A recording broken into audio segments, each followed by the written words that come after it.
ओम नमो भगवते वासुदेवाय। धर्म कर्म जीवन में आप सभी का स्वागत है। भगवान विष्णु और माता लक्ष्मी की कृपा आप सभी पर सदा बनी रहे। आज हम बात करेंगे अपरा एकादशी के बारे में। अपरा एकादशी की तिथि, शुभ मुहूर्त, पूजा विधि और महत्व के बारे में बात करेंगे। तो चलिए आगे बढ़े। उससे पहले अगर अभी तक आपने चैनल को सब्सक्राइब नहीं किया है तो चैनल को सब्सक्राइब कीजिए और नोटिफिकेशन बेल को दबाना बिल्कुल मत भूलिएगा। तो चलिए बात करते हैं अपरा एकादशी के बारे में।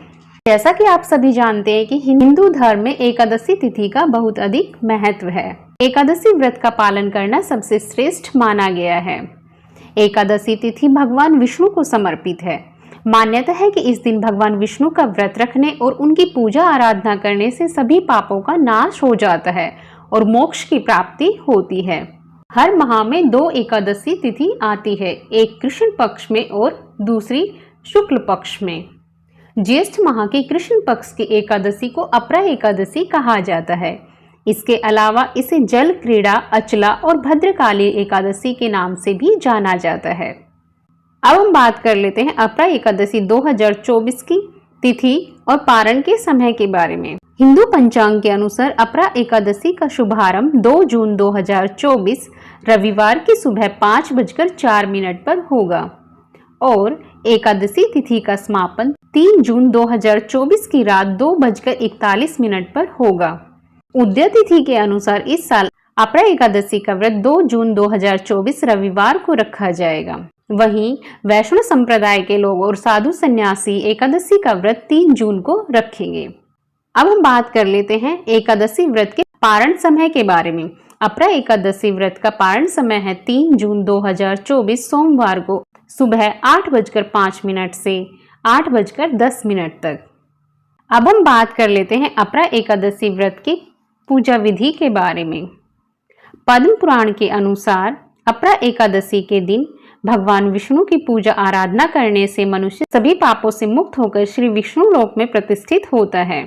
इस दिन सूर्योदय से पहले उठकर स्नान आदि से निवृत्त हो साफ वस्त्र धारण करें और व्रत का संकल्प लें। इसके पश्चात पूजा के स्थान को साफ कर वहां पर गंगा जल का छिड़काव करें और एक चौकी पर लाल या पीला वस्त्र बिछाकर भगवान श्री हरि नारायण और माता लक्ष्मी की प्रतिमा स्थापित करें और भगवान श्रीमन नारायण को पंचामृत, रोली, मौली, चंदन, अक्षत, पीले पुष्प, तुलसी पत्र, मिष्ठान आदि अर्पित कर धूप दीप से आरती कर दीपदान करना चाहिए। मन में भगवान विष्णु की छवि का ध्यान करते हुए ओम नमो भगवते वासुदेवाय का जाप करें और साथ ही विष्णु सहस्त्र नाम का पाठ करना विशेष रूप से फलदायी होता है। एकादशी के व्रत के दिन भक्तों को परनिंदा, छल कपट, लालच, द्वेष की भावनाओं से दूर रहकर श्री लक्ष्मी नारायण को ध्यान में रखते हुए भक्ति भाव से उनका भजन करना चाहिए। एकादशी के दिन रात्रि जागरण करना बहुत ही शुभ माना गया है। इस दिन फलाहार ग्रहण करें, भूल कर भी तामसिक भोजन और चावल नहीं खाएं। साथ ही इस दिन किसी का भी दिया हुआ अन्न आदि ग्रहण न करें। इसके पश्चात द्वादशी के दिन ब्राह्मणों को भोजन करवाने के पश्चात स्वयं भोजन ग्रहण करें। तो यह थी अपरा एकादशी की पूजा विधि। अब हम बात कर लेते हैं अपरा एकादशी के महत्व के बारे में। अपरा का अर्थ होता है असीमित, अर्थात अपरा एकादशी का अर्थ हुआ अपार पुण्य। पद्म पुराण के अनुसार इस दिन भगवान विष्णु की पूजा करने से मनुष्य के सभी पापों का नाश होता है और मोक्ष की प्राप्ति होती है।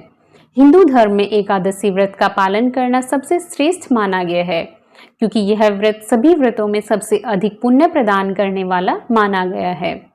महाभारत कथा में भी एकादशी व्रत के महात्म्य के बारे में बताया गया है। भगवान श्री कृष्ण ने धर्मराज युधिष्ठिर और अर्जुन को इस व्रत के बारे में बताया था। यूं तो सभी एकादशियां बहुत पुण्य प्रदान करने वाली मानी गई हैं, लेकिन ऐसी मान्यता है कि अपरा एकादशी का व्रत करने से भगवान श्री हरि विष्णु मनुष्य के जीवन से सभी कष्टों को दूर कर अपार पुण्य प्रदान करते हैं। इस एकादशी से लोक में प्रसिद्धि और अपार धन भी प्राप्त होता है। धर्म ग्रंथों में वर्णित है कि यह एकादशी बहुत पुण्य प्रदान करने वाली और बड़े बड़े पापों का नाश करने वाली है। इस व्रत के प्रभाव से ब्रह्म हत्या, भूत योनि, दूसरे की निंदा करना, पर स्त्री गमन, झूठी गवाही देना, झूठ बोलना आदि सभी पाप नष्ट हो जाते हैं। अपरा एकादशी को उपवास करके एवं इसके महत्व को पढ़ने और सुनने से सहस्र गोदान के समान फल प्राप्त होता है। तो यह थी अपरा एकादशी के बारे में संपूर्ण जानकारी। आपको यह जानकारी कैसी लगी कमेंट बॉक्स में कमेंट करके जरूर बताइएगा। और यदि वीडियो अच्छी लगी है तो वीडियो को लाइक कीजिए, शेयर कीजिए और चैनल को सब्सक्राइब करना बिल्कुल मत भूलिएगा। धन्यवाद।